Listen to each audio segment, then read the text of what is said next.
Welcome back to another episode of the Braun Performance and Rehab Podcast, powered by ISOFIT and Firefly Recovery. ISOFIT is my go-to for all things isometric strength training. For more on ISOFIT, be sure to check out isofit.com.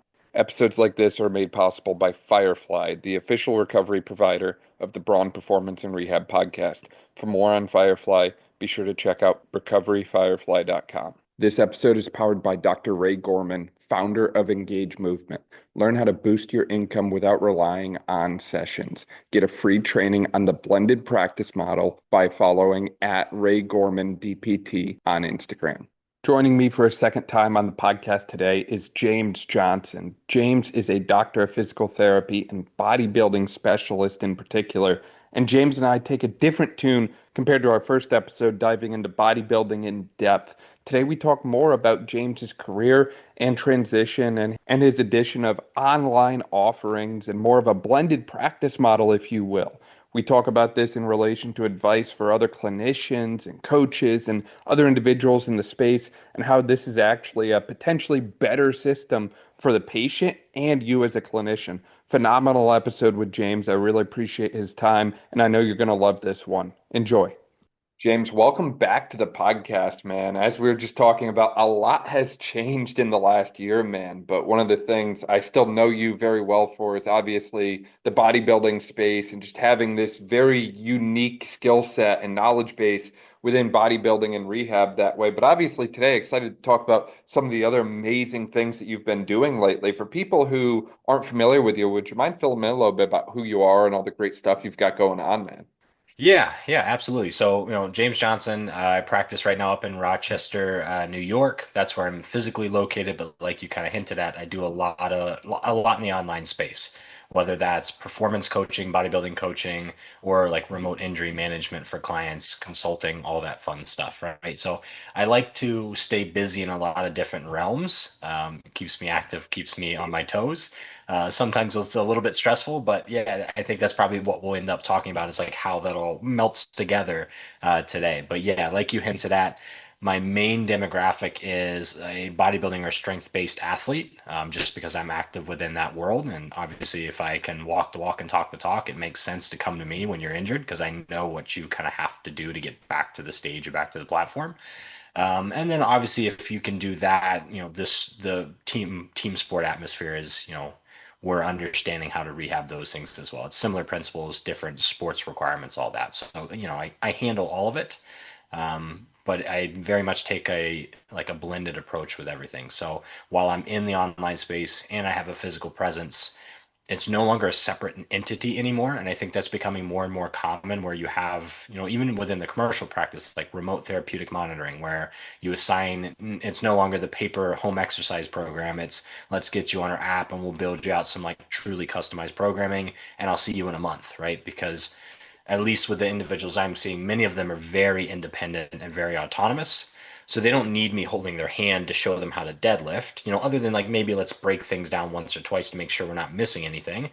But if it's truly like a fatigue management type issue, let me just program for you and I'll see you when you need me, right? Absolutely. Yeah, no, I love that. And as you mentioned, it sounds like that creates a better situation for the patient who doesn't have to, wait to come into the clinic at a set day and set time that might not necessarily align with their schedule, but also it works out better for you because I'd imagine as someone who competes actively in bodybuilding, trying to balance bodybuilding with also the active clinical life would probably get very, very difficult sometimes. Those long days. I remember when we were building out the clinics here on the Eastern Shore, like there was days I was putting in 12, 13 hours in the clinic and then going home and doing additional work on top of that. Sleep's not great, nutrition's not great, training intensity just isn't there because you've got nothing left in the tank. And it's like, it's really difficult to try and make it work on all accounts when you're just dedicating so much of your day to the clinic specifically. Mm. Yeah. Yeah, and that's something, you know, I started in a commercial practice just like I feel like any person listening to this podcast probably, right? I was working the 40 hours a week, which is probably actually 55 hours a week when you look at documentation time, travel time, all that. And I was coaching at the time because my coaching company started while I was in grad school actually, right? So I was probably had a full-time roster, not working full-time hours on top of that, and I have a family, and I'm trying to bodybuild. I mean, there were periods of time early on I picked up some personal training clients on the side simply because I wanted a key to a gym so that I could train whenever I wanted to. And I would go in and work out at like 11:30 at night. And I would like very clearly, I remember like you go in, drink an energy drink to prop you up a little bit more, train for an hour and a half, and then like collapse on your couch before you wake up at 6 a.m. for the next shift. Entirely unhealthy way to do it. And, our American culture tells you like, well, that's what you got to do. You got to grind when you're young so that you can enjoy it when you're older. That I ground myself to the point where I was falling apart. Like I truly started having health concerns because of the lack of sleep, because of the stress, the anxiety, all that. And that mixed with the family dynamic of growing, now I have three young kids. I was like, no, this I can't keep doing this, right? I can't do this for another year, much less the rest of my career, right? Right, right. It's just not sustainable long term. So obviously that leads to this mindset shift of, well, I need to figure out a new direction to go. And it's not necessarily leaving the profession entirely because, at least for myself, I love the PT profession. It's just, it needs to be sustainable for a long period of time. And some of these positions are just not sustainable long term. Personally, like I don't want to leave the PT space and take on a med device sales role or something. That's not me. That's not who I am. That's not what I do. And that comes with its own unique set of quirks that could be discussed in a whole episode in itself. So it's like, how do we reframe our mindset from, this is what physical therapy is towards, hey, this is what it could be. This is what the potential of it, becoming in the future that way. And obviously, it's scary to talk about change. A lot of people are always resistant to change, and a lot of people are just like, well, this is the way we've always done things. So why should we break away from it when it works okay? But I think, again, going along with that framework and mindset shift, we can't just settle for okay. We can't just settle for average life and average outcomes. At some point, we might get a little greedy and say, hey, you know what? I demand more from my life. I only have one shot at it after all. Like, is it too much to ask for me to be able to spend a little bit of time with my family or a little bit of time with my kids and not spend 55 hours a week working? And I think that, obviously going into a different direction like you did into what you called a blended practice model obviously opens the doors to all of that. I'd love to hear more about what that blended practice model means and looks like to you, and what's that overall kind of framework been like for you implementing that in your clinic? Yeah, so I want to preface all of this to say that like these are not my original thoughts, right? Like, so I hired a coach. I hired Ray Gorman with Engage Movement, and he's the one that helped me kind of like put it all together. So when I came to him, it was very much like I said, online coaching business, that's a separate entity. In-person physical therapy, that's a separate entity. And the people that came to me in person, for whatever reason, I had this disconnect of like I wasn't putting them on the online software that I had. It was very much this is traditional physical therapy, even if they're an athlete, even if they're independent, and people that come to me remotely stay remote. Where now it's almost like there's a three-tiered system, right? Things can always move up or down. Someone comes in for an evaluation, whether that's in person or whether that's an online consultation. Both of them are very much the same, except one's truly in person. From there, it's the question of how independent is this person? How acute or chronic is the injury? And do I feel like they can independently manage this? And that scales up whether they go fully remote, they go fully in person, or they do some variation of the two, right? A lot of my people right now are evaluation right into a remote program, unless they're an in-season athlete, and at which point I do like sports recovery services and things like that, where it's like, hey, you have this issue. You're smart. You have team coaches that are managing most of your training. I'm going to build a program specific to you, but you're also going to come to me for these short sessions where we do some of my like sports specific modalities, recovery, the compression gear, all that fun stuff, right? And it's the ability and the freedom to like truly offer what the person needs. That's what it is. It's not about how do I make the most money out of the person? How do I work the least? It's how do I offer the service that I truly feel is high quality without wasting the client's time, giving them the best option, and just creating, like you said, balance for myself, right? I found, and a lot of us are preaching, these clients, or at least the subset of clients that most of us in this like performance therapy model work with, they don't need me. they need my knowledge. So how do I give them my knowledge in an efficient manner, right? That doesn't require me to be standing there in person next to them. I just need a method to give them a program and to communicate either asynchronously or live or however you want to structure that. So for me, it's like I said, eval into remote program. They have the option of doing like a monthly consult or weekly touch points. And through that, I can manage most of these issues. Now, most of my people aren't post surgical, right? They don't need a lot of the manual therapy. And there's a time and a place for that, right? But with that model, you could always do that if you needed to. It's not like I'm only a telehealth provider or I'm only in person. I just gave myself the freedom to go in whatever route suits the person the best. Absolutely. I think there's so many great things about what you just outlined. I mean, first off, the individualization of care, right? The majority of the time when we throw that around, we're referencing plan of cares and individualized exercise plans, which don't get me wrong, that's part of it. But another part is, hey, how often do you need to be seen? And what do we do if being seen is not in person? What if it's a virtual check-in or, depending on some of these different individuals, right? There was an individual that reached out to me, moved to Eastern Shore of Maryland, which, if you're familiar with the area, it's middle of nowhere, small town life, from New York City. Well, apparently you can get a PT appointment in New York City at almost any time because homeboy here wanted an appointment at like 11 p.m. or like midnight or something ridiculous like that. And I turned him away because I'm not going to be in person at 11 p.m. at night, doing PT. And then looking back, I was like, that's an opportunity lost to help someone and make a difference because I couldn't synchronously meet up with them.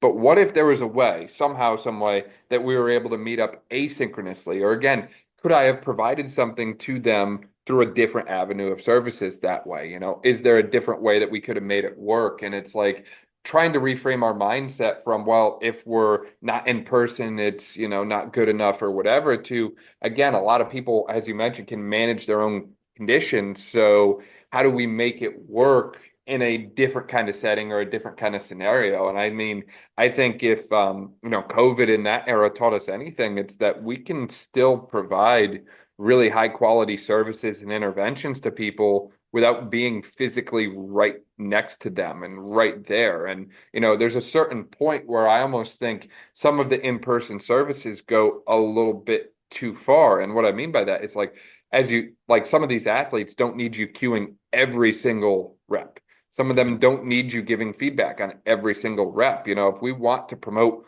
autonomy in practice, at some point we have to kind of kick them out of the nest and see if they can fly. So I think the sooner we start with that process of teaching them how to do it themselves, the better off it's going to be. And not only that, but it's almost like they're investing in themselves as Mhm. they learn how to manage this condition and they learn a framework and process of self-management instead of just, oh, well, I have a problem, so I go to a PT and I'm trading like my time and money for a service done for you. It's almost like you're doing it with them, if you will. Yeah, absolutely. And with a lot of these clients too, I think you touched on something. It's, the expectation is you're going to go into a PT clinic, they're going to assign anywhere from 5 to 15 exercises, maybe stretch you, do some modalities. But what if what the client needs isn't more? Right? What if it's the education that they need more recovery? And now it's a conversation about nutrient consumption and rest, recovery practices, hydration, all of those things, which I'm trained to do and can do. And that's a huge component of all of this, right? It has to be a holistic view. And when we're in person, we know insurance one doesn't reimburse for any of that. And a lot of practitioners, unfortunately, aren't trained in that. But yeah, I mean, if you've got CrossFit gets beat up on all the time, but same with high school athletes. I'm going to train a kid tonight and I grill him on his nutrition every time he comes in because there's been a couple times his strength's way down, he's super fatigued, he feels lightheaded, and I'm like, "Well, what'd you eat today?" "I ate a bag of chips." Like, come on, man. Like, you're not helping yourself, right? So if he gets injured, is it because his form was off, or is it because he slept 4 hours because he was playing Xbox all night? He hasn't drank a single drop of water, and he hasn't like put any sort of fuel into his body, and his body's just overly stressed, right? So what's more beneficial? Me throwing some random exercises at him to stretch his back out, or having that educational conversation with him and giving him truly what he needs? Absolutely, absolutely. It's getting to, that term root cause that gets thrown around all the time that way. And I like to make a counter argument to it and say, a lot of times we can't find the one singular root cause, but we can certainly identify factors and patterns that will lead to someone's injury or someone's downfall that way. I call it a pre-mortem, instead of a post-mortem being done after something catastrophic happens, like someone passes away and we look into it to figure out why. It's like, what if we did that on the flip side and we just kind of do this like audit evaluation type process and look at all the things that could lead to something catastrophic happening and then try and address those factors that could lead to the downfall instead of just sitting back and being reactive about it. And I think the other element that I really like about the blended model that you outlined is not only are we improving access and improving the fact that, it's no longer confined to a physical location, day and time, but we're also doing it in a way that can be more reactive, right? Some of these different states, in order to go for an in-person PT appointment, you literally have to see an ortho first, or you have to see some kind of provider that's going to send you to PT. And there's like a gate in between you accessing what you feel you need. And it's like we're removing that barrier here and we're making it more accessible for you to get in earlier and quicker when things might be in more of a preventative state instead of a reactive state, if you will, I would say. Mhm. Yeah, absolutely. And the app that I use has direct messaging to me. So like I don't advertise the like 24/7 messaging because I like to sleep. And you'll see that all over the internet, which I always laugh every time I see it. But there is a high level of accessibility, which you don't have in a traditional setting, right? So and so client is going to do their deadlifts and they're saying, "Hey, these warm-ups don't feel that great. What should I do?" They can shoot me that message, and more often than not, I'm going to see it in time to give them some guidelines, or at least I've given them probably some education along the way. But they have the availability to communicate. It's not just, well, I got to wait till next week. And now it's this huge problem when we could have just, altered the plan, before something worse happened. And kind of coming back, I like the phrasing that you use there. But yeah, so we use, instead of you said like pre-mortem, right? We use client attribute profile, which is kind of like the report card, right? So you look at the basics, active and passive mobility. Everyone does that, right? Strength. Hopefully, we're testing for that at this point, but also endurance, mindset, lifestyle factors, right? And that lifestyle factor is a huge one that nobody really talks about. But they could have great mobility, poor strength. They could have their mindsets dragging them down. Whatever it is, fear avoidant behaviors. But when you outline it and you have that visual and you can show them, now there's buy-in because it's things that they've never considered contributing to their pain, contributing to their risk of injury. And you just lay it right out in front of them and then just say like, hey, we can address all these things and you don't need more strength. Actually, you don't need, more exercise to do. You need to address these three other things over here.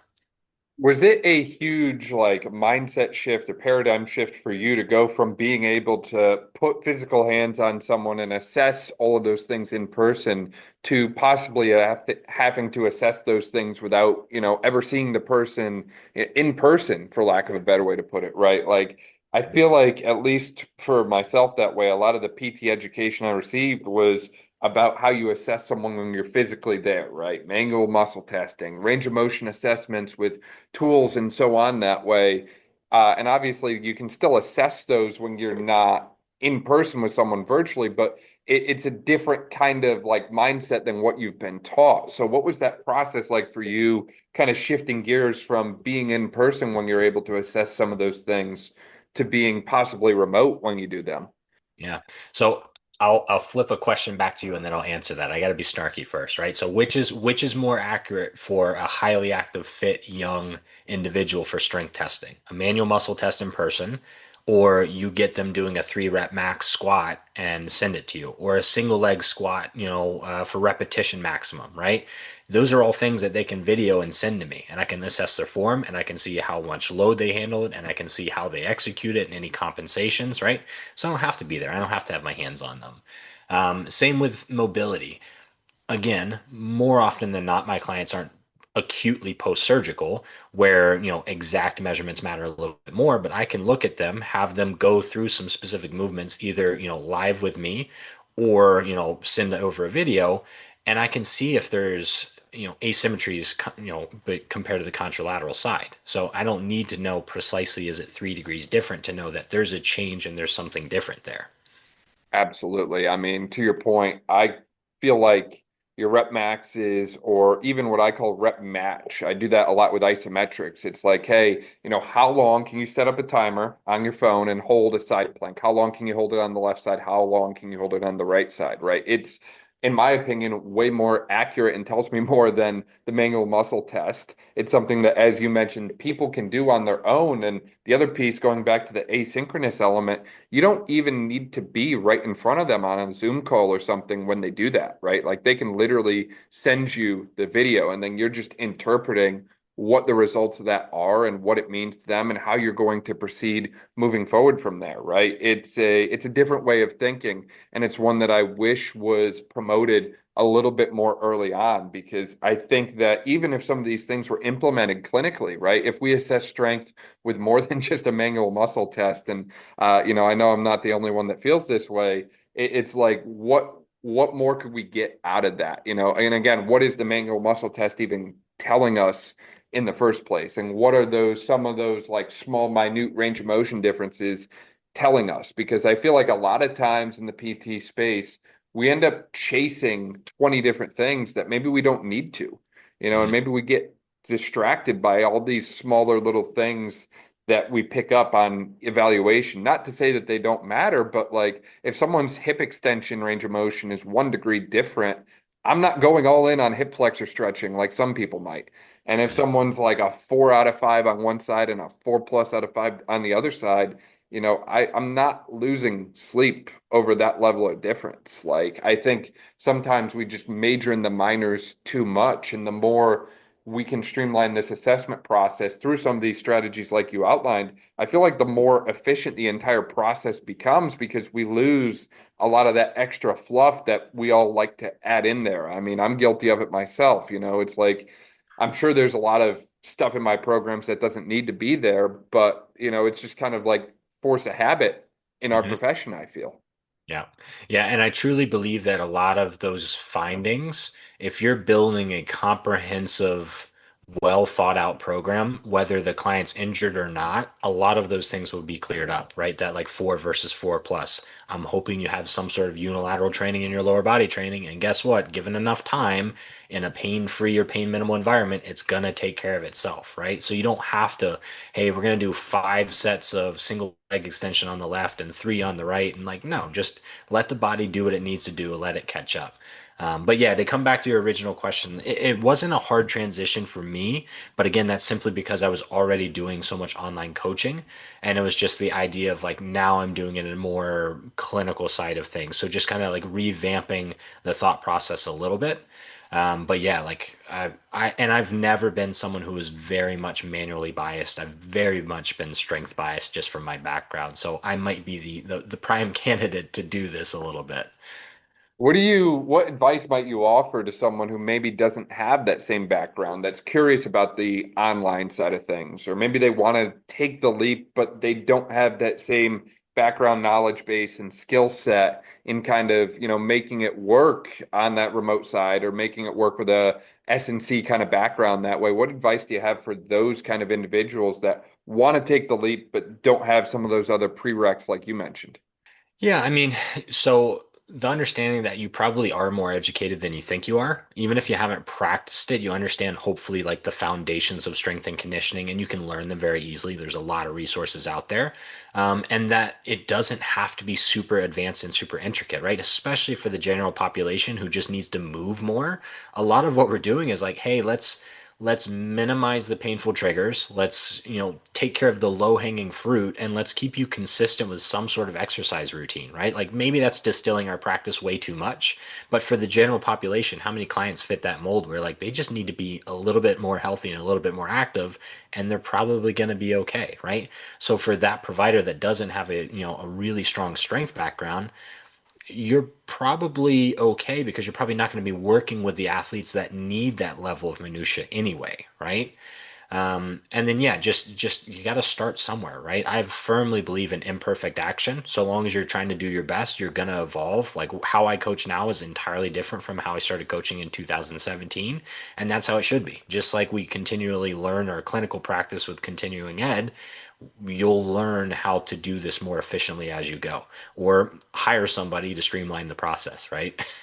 That's so great that you bring that up because one of the many things that at least I feel is this, I'm not sure what the right word is for it, like imposter syndrome or whatever it is that way, but essentially it's this like feeling of like, I know I have this robust background. I know I've got this doctorate degree, but sometimes you just don't feel like it's enough. Or the other element I have felt different times, even though I've like directed, managed PT clinics, even though I've been involved in a lot of different things from a business standpoint. There's still days where I feel like, you know what, I don't know if it's enough. Like, I don't know if I can do this, or like, I start thinking about like how much money I might want to make from this. Not saying that money is my main goal, but at the same time, like, if you are going to go all in on this and this is going to be your burn the boats and like, this is going to be my new revenue source. Like you do need enough to live comfortably, whatever that looks like to you, 4K a month, 5K a month, whatever.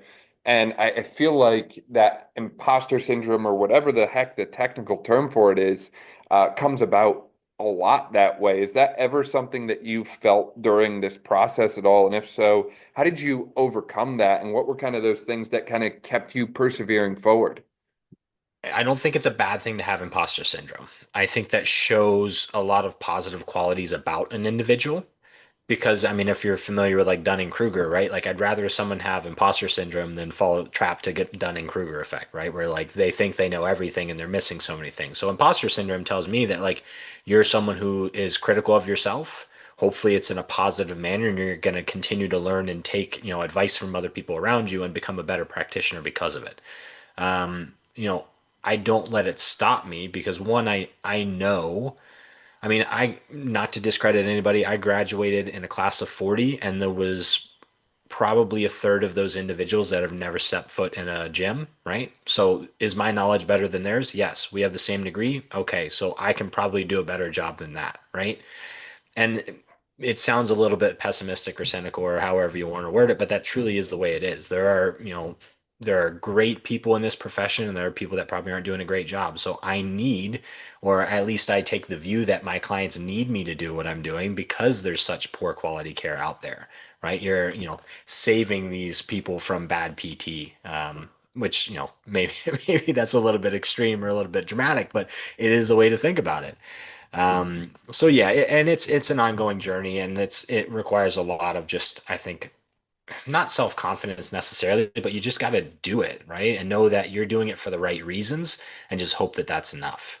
And yeah, when it comes to the money, PTs in general, I feel like we're scared about talking about money, but I'm the sole income for our family. So that decision for me was terrifying. It's why I put it off for the longest time and why I kept burning myself into the point where like, all right, bad things are happening to my health, something has to change.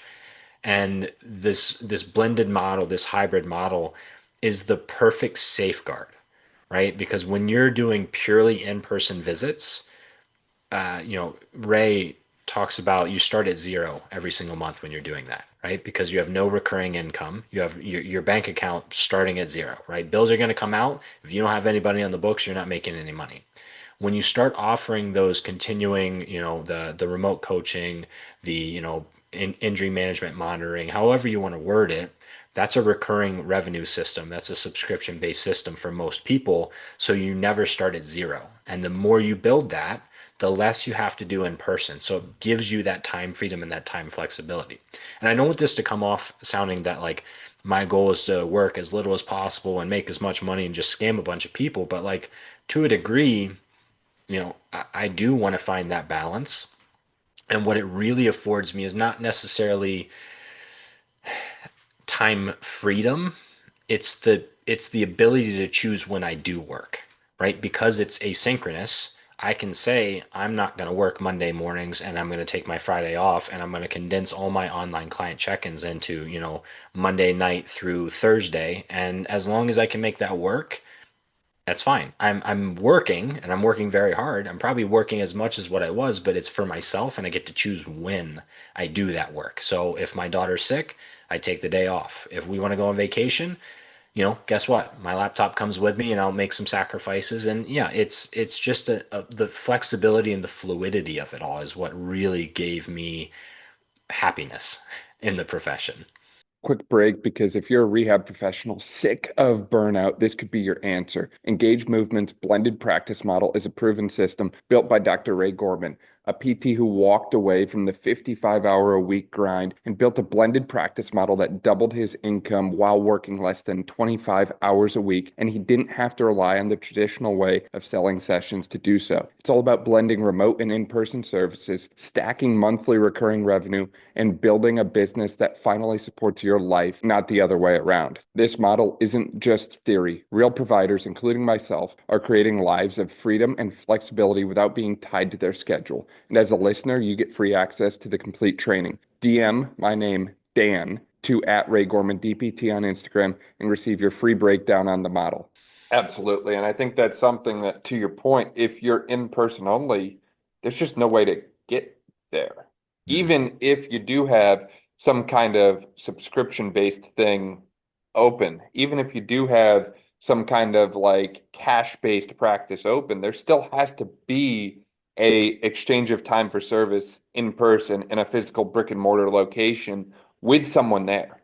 And a Mm-hmm. lot of the times that's just not feasible long term because as you mentioned, life happens. People go on vacation or like, as your kids grow up, like you're going to want to be at the soccer games, the football games, wrestling, bodybuilding competitions, whatever they get into. And it's like if you're stuck in the walls of a clinic, you can't be there for them. But on the flip side, that's not just a better life for you. Again, it's also the better life for the patients and athletes that you get to serve because they get the same thing.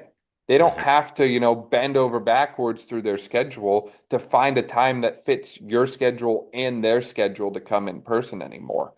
And they might be able to get their rehab session done a little bit quicker, right? Like one of the things I've started to do in person with some of the people I work with is I kind of outline the session. And if they get it done early, you know what? We're done. Like that's everything I outlined. I'm not going to add in filler stuff and keep you longer just so I can build one more unit. It's just not worth it to me anymore. Yeah. And I mean, if we're being real, half the times the insurance wouldn't pay for it anyways. So what's the point, right? If I've outlined a plan and we cover all of the things in the plan that you need to do in order to move the needle forward in the right direction in a nice therapeutic window that's above minimum effective dose but not over maximum effective dose, right? Somewhere in that Goldilocks zone, then I'm not gonna bother to push the needle, over that maximum effective dose line and risk, creating a whole nother problem. And I'm also not going to waste your time with it. So it's like it's not just more efficient from a scheduling standpoint, but I feel like even just the workflow itself Mhm. becomes significantly more efficient as well. Yeah, yeah. I mean, how many clients, all right, they got to take off work, they got to move around, find rides for their kids.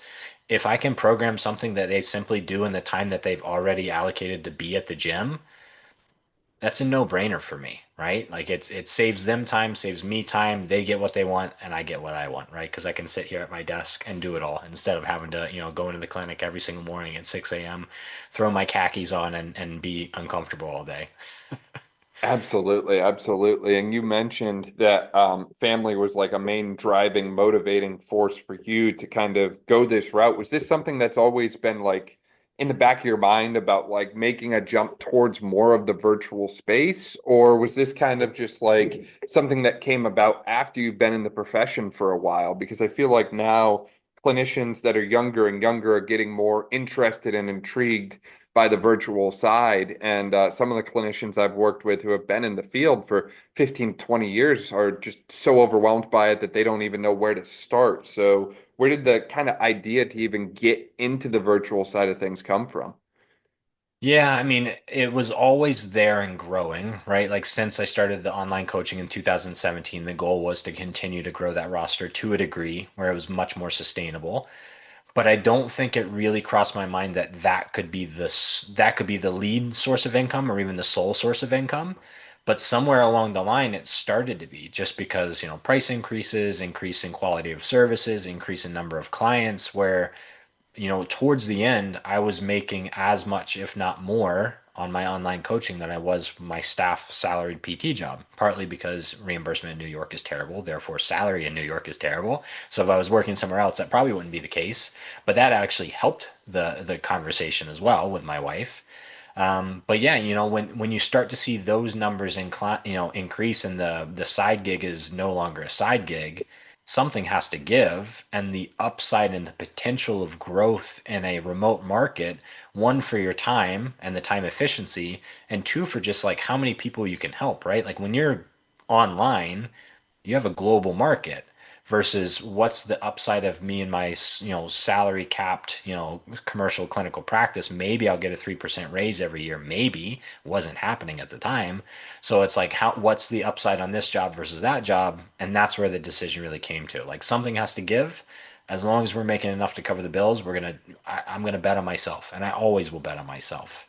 Especially when you look at coming home from 20, 25 patients a day, knowing I've got, a podcast I have to record and probably 10 client check-ins to do, and I haven't seen my kids yet, and I'm just mentally, psychologically drained, irritated. Like, I'm an introverted person by nature, so being with 20, 25 people a day, like I was coming home just like didn't want to speak with anybody, irritated, and then I have to like be a dad, right? Like, so like you can't do it. You can't do it all. So something had to give, and it became an easier decision the more success I found with the online programming. You mentioning about the global market side of things, how wide has your reach become in the online space that way? Are you getting clients from like other countries, other parts of the world, or is it still kind of very confined to the US, or where did the leads kind of come from for that? That is always a fun conversation to have, right? So at one point, now this is not the case anymore. I've kind of consolidated a little bit. At one point, I had clients in 16 different countries, which was That's fun to insane. manage. Talking about like available 24/7. When you have clients in Australia, clients in like Austria, clients in UK, I mean, the time zone difference trying to communicate with all those in a timely fashion was a nightmare. And that's partly why I've kind of like pulled back from that a little bit. But currently, one client in the Philippines, a lot in Canada and like the Northeast, East Coast of the US. And then where it comes from, some word of mouth, some social media, other like blog based platforms or like community based platforms on the internet. But really just a lot of word of mouth, right? You do a good job. You prove that you know what you're talking about in the right groups, in the right circles, and those people will talk to their people, and they're probably in the same niche as you, and it just kind of grows from there, really. And, I don't go the route of like the paid marketing, paid ads simply because I'm not good at it and I don't want to just waste my money. And I haven't needed it yet, right? Like I'm very much trying to take the authentic approach and like have real conversations with real people and not chase bad leads. Because with what we're offering, it is a kind of a premier service, right? It therefore has a higher ticket price for some people. So you go chasing people and you're going to get kind of the wrong clientele, and it's going to be more stressful for me than it is to find the person that comes in who's very interested in me for me and what I have to offer, and they're willing to pay the price because of that. Absolutely, absolutely. And I think one of the things that you mentioned there that I really want to hone in on is that you brought up just how many of your referrals come from word of mouth, and that comes from delivering extreme value, right? And I think that there's a lot that goes into that, whether that be how you structure your offering to your clientele or just what your interactions with them entail, right? Are you present and locked in? Or are you, oh yeah, I'm listening. I'm over here on my like freaking cell phone or something like that, right? And I mean, a lot of these clients are obviously frustrated with their rehab system because they've gone in person and they've been with someone who sits there behind the computer and plays Galaga half the day, right? That's just how it goes. So it's like, how do we reframe this approach from, value is just by being in person to value is actually how much we can deliver and provide for that individual. And that's not always being in person. That's not always being right there. There's so many different ways to provide value. And what people look for, that their own definition of value is all different, right? Some people just want you to reach out once a week and they're good to go. Other people, they might want a little bit more. Other people might want even less. That's again going back to the individualization point here. It's going to look a little different for each person, but you have that general flow, you have that general framework in place, and as long as you continuously over deliver, I think you're going to be okay. And it's again, I use that word over deliver because as you mentioned, the online PT space is not just a simple, easy thing. It's not as simple as sign up and then just, rake it in overnight. You do have to work for it. You have to put some effort and energy into it. And, it's just a matter of you now have the freedom to be able to do it wherever you are in the world, whenever you want, instead of being confined to the walls of a clinic space. Yeah, yeah, absolutely. I can move around whenever I need to. I can, travel, work while I'm traveling without taking days off. And that's it has its pros and cons, right? Like when you have that remote, my wife would say I never stop working, so I both and at the, that counter argument, my father-in-law, he was an engineer by trade his whole life and then worked on a farm as well. He sees me sitting at home most of the day and he asks, when do you ever work? So it's right. Like I both never work and always work, right? Because, I get to choose, like maybe I'll do some client check-ins late at night because I took the day to, go take my daughter, out fishing or something like that. So I have the freedom to enjoy my life so long as I get the work done and take care of my people. And, average retention of my clientele is like a year and a half, 2 years. So, it seems that I'm doing good enough, right? Now you mentioned average retention year and a half, 2 years. Is there something that you roll them over into after they've kind of wrapped up that rehab side of work with you? Mhm.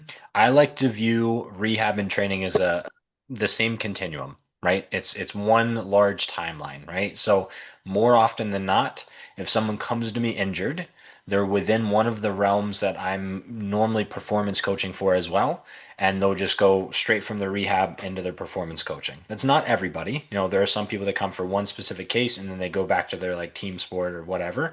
But especially in the bodybuilding world, I can manage all of it. So, they don't need a bodybuilding coach, a nutritionist, and a rehab specialist. I wear all three of those hats, right? So the client that comes to me more often than not is someone who has bodybuilding aesthetic or strength goals, who also has chronic injuries or an acute injury that doesn't know how to manage it. And then they just stay on because guess what? More often than not, something's going to happen in the future. And they want someone with the expertise to know how to modify so they're not just sitting and resting for 4 weeks waiting for an orthopedic to tell them to go get an MRI or an x ray or whatever, right? We can go from that performance to the rehab and right back. Or the more efficient way is we're going to kind of dial back on this one specific area that's injured, but you're still going to be training all these other areas comprehensively, right? Because that's just the way we should train, right? So your shoulder hurts, well, that doesn't mean that your lower body training really needs to be modified all that much, right? So we're going to continue to program that, and we're going to modify your upper body training to allocate for that, right? Yeah, that makes a lot of sense. And then they always have access to you and your knowledge bases and skill set. And I would say that's another thing, going back to my point about providing value, that I think we undersell ourselves on is just how much we know and also how much time that can save other people, right? The amount of times some of these people have spent on Chat GPT and Google trying to figure out home exercise programs, what their diagnosis means, and so on. That way, it's like we can streamline all of that for them. And instead of, going down an hour or 2 hour rabbit hole on the search engines, it becomes a 5 to 10 minute conversation. So we just gave them significant amounts of time back. And it's like, what is your time worth to you at the end of the day, right? If you're getting paid a job and you're making $50 an hour, for example, if I give you an hour of your time back, is that not of value to you? And then when I multiply that out by 4 weeks or more, that's even more value, right? So I think that's the other element too. And now on top of that, you also have the value of not being surprised by anything, because one of the many things I've run into, I'm sure you've seen it as well, in the insurance-based world, is we have so many times where patients get hit with a surprise bill from their insurance company or a deductible, and they're pretty notable. Even if the reimbursement rates are low, I've still seen $1,000 plus bills get thrown on patients out of nowhere. And it's like that's enough to really wreck a lot of people financially short term because they're not ready for it. They're not planning for it. Versus if they know there's going to be a fixed cost monthly, but it checks so many boxes and gives them value and time back, like that's a very worthwhile transaction, in my opinion. hmm Well, and just the idea of like reassurance, right? Should something happen, I know I can hop on a Zoom call, I can send a text, I can shoot a message, however your method of communication is to say, like, this doesn't feel good. Do I need to go see a doctor? Yes or no? If not, what's our plan? And that's a very quick conversation, sometimes a voice memo, and they're like, oh, sweet, I was panicking, now I'm good, right? And that in itself is powerful, right? The power to just like calm someone down with our knowledge so that they're not spiraling and going through these like, oh my gosh, like my career's over, or I just messed up the last 6 months of progress. And because we know you start Googling some of these things and you're going to get the worst case scenario, right? Absolutely, absolutely. Gotta love those WebMD diagnoses out there, man. What's been the biggest challenge to you across this whole process? Has there been anything that really just did not go like you planned it would? I wouldn't say it didn't go the way I planned, but I mean, there is some inherent instability, right? And as you get further and further into the process, the peaks and valleys flatten out a little bit. And as the online presence and the recurring offers and the more, it's not passive income, but it's, you know what I'm talking about. As that grows, things get a little bit more comfortable, but there's always going to be a slight inherent risk of I could lose 10 clients next month or I could not get as many evals in, right? So I get the the scarcity mindset around like working for yourself and being self-employed, but like the upside just so vastly outweighs that risk, right? And one of the things that really kind of pushed me over the edge to like go through this process was like worst case scenario, how many open physical therapy jobs are there around me, right? Like if I truly fail, I have enough money sitting in my bank account to survive for at least a couple months, and I'll just go get another job and tuck my tail for a couple months until I rebuild, right? So it's not like the world's going to collapse around you all at once. Hopefully there's going to be some warning signs, and there's ways that you can kind of, stop gap some of the funds if you need to in those down months. But yeah, that originally, I mean, it truly is a roller coaster. You'll have an amazing month and you're on top of the world and you're like, man, we're going on vacation next month. And then three people cancel off your schedule in person. You lose like three recurring clients and you like an eval goes to the traditional clinic and you're going like, oh crap, there goes like a month worth of income, right? So it's stressful at times. It's not this pie in the sky. I'm going to take my laptop to the beach every weekend that some of the influencers would tell you it is. It's still work. It's still hard, but it's for yourself, and it's really so much better for the clients. It is.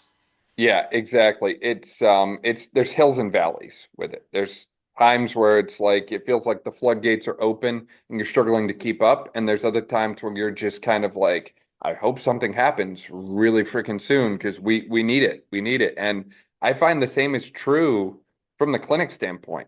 Again, I think the same risk is there because just like you mentioned before, there's times when life is good and there's times where it's like, where is everyone, right? Like there's weeks where I have like 3+ evals every single day, and there's weeks where I have 2 or 3 evals across the whole week. There's naturally going to be periods where business is booming, and there's periods where things are a little bit slower. And it's just a matter of, understanding you're not going to be able to stop the waves that come at you in business, but you can certainly learn how to surf them. hmm Yeah, no, I love that. But yeah, but like I said before, as long as you're not starting at zero, things get a lot more comfortable, right? And Absolutely. I've had periods where that recurring income's been anywhere from $6,000 to $9,000 a month, right? So when you start out and you know you've got $9,000 guaranteed coming in, you can relax a little bit. You can breathe a sigh of relief. Can't do that for too many months because something will happen eventually. But it is very cyclical for sure. What's been the process of scaling up been like for you? Like, how do you build that framework and then scale it up to the point where, maybe 3K becomes 6, 6 becomes 9, and so on that way? Because obviously, having that remote option is great, but having the remote option that allows you to reach some of those bigger goals that you might have is even better. Yeah.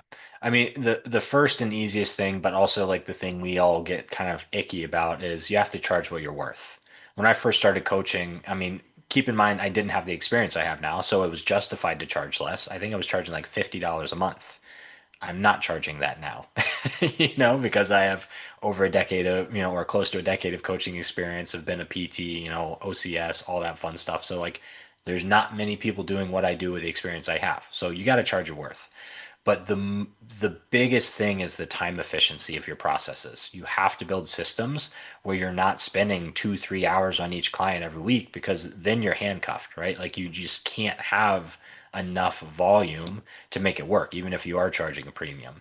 So, and that's been evolutions for me. When I first started, it was everybody emailed me their check-ins, and I offered like Zoom calls whenever you needed, and some people didn't do any, and some people would do like 2, 3 calls a month, and then that's like an hour out of my time that I'm not technically making money, and it's taking away from my schedule. And writing through an email, not the quickest thing to do, right? Because I'm trying to respond with detail. And then it went to, I can't even remember how many iterations, but like now everything is an asynchronous Zoom call that I screen share. So I open up their profile, I open up a Google form that each client has that they've filled out whenever they have the time to, and it talks about all the, the pain markers, the performance markers, nutrition, sleep, all that fun stuff. And I talk through like we're doing right now on a Zoom call, live, not live with them, asynchronous with them, screen sharing all their different data. I pull up their program, I show them what's going to be changed, I tell them why it's going to be changed, and I send it over, and then I'm done for the day for them, right? And I just keep going right through that. And you break it up across the week. But yeah, what used to take me an hour now takes me 15 minutes, and they're still getting the same quality. It's just I've become more efficient with what I'm doing, right? So I'm not skimping out on what these clients get. They're getting a better product now, and most of them like it because now they're seeing me face to face, where it used to be just an informal email. So yeah, it's the time efficiency of it all. I'm curious, why do you feel like we as a PT profession are so bad about asking to charge what we're worth at the end of the day, right? Like I have an Excel doc that I keep track of the amount of money I've spent on education from school and to Con Ed and beyond that way. And that number is well over $350,000, approaching $400,000. And yet for some reason, that whole concept of charging an extremely high amount just seems very, I don't know, I don't feel comfortable with it sometimes. So why do you feel like we as a profession struggle with that so much? I think most of us come from a place of like wanting to give back, and that's tough, right? Because, and this is the perfect saying for it, right? With no money, there's no mission. I would love to make enough money to do pro bono work and give to more charities and things like that, but you have to make the money to give the money, right? Why I think our profession is bad with it is partly because of our education system tells us that we're worth what a copay is, right? Because we don't handle the billing and our people aren't paying those prices because of the system that we live in. So we see, hey, they're going to pay $25 per visit, so that must be all I'm worth. When in reality, I mean, that's so far from the truth. But I think it's a combination of like the personality of individual that gets into this line of work and a flaw of the American, insurance-based system. Absolutely. I mean, people would pay more for a personal trainer than they would a physical therapist sometimes. Mhm. Oh yeah. Oh, I absolutely, when I was in Delaware, I mean, that market a little bit, right? It's, retirement money. They've got a little bit more wealth. I was charging $100 a session for PT and no one blinked an eye. And I had a full caseload. Meanwhile, I go to like the PT office and it's like, oh, my copay's 40. I can't come in. It's like, it's a different mindset. And that's where you have to prove your value a little bit because you have to break the idea because so much of the general population thinks of PT like that. Pink dumbbells, resistance bands, no squat rack in sight. You're going to lay on a table with a hot pack, and that's what PT is, right? Where you and I both know that's not it. And you have to kind of like break that mold and step out of it and show people and prove people that you are worth what you're charging.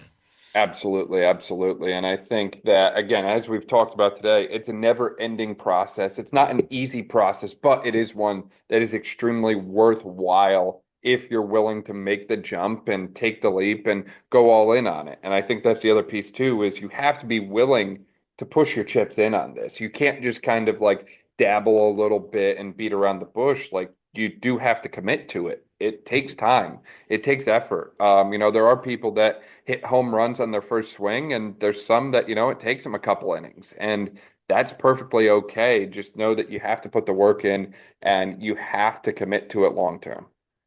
Yeah, I'm a 10-year success story, right? And I always get jealous. It seems like it does happen where like you see this new coach, this new athlete, whatever, and they come on the scene and all of a sudden they have a million followers and they're driving around the Lamborghini where I've scraped for every penny I've ever made, but I've done it in a genuine fashion and I feel good about it at the end of the day because I know I built it the right way.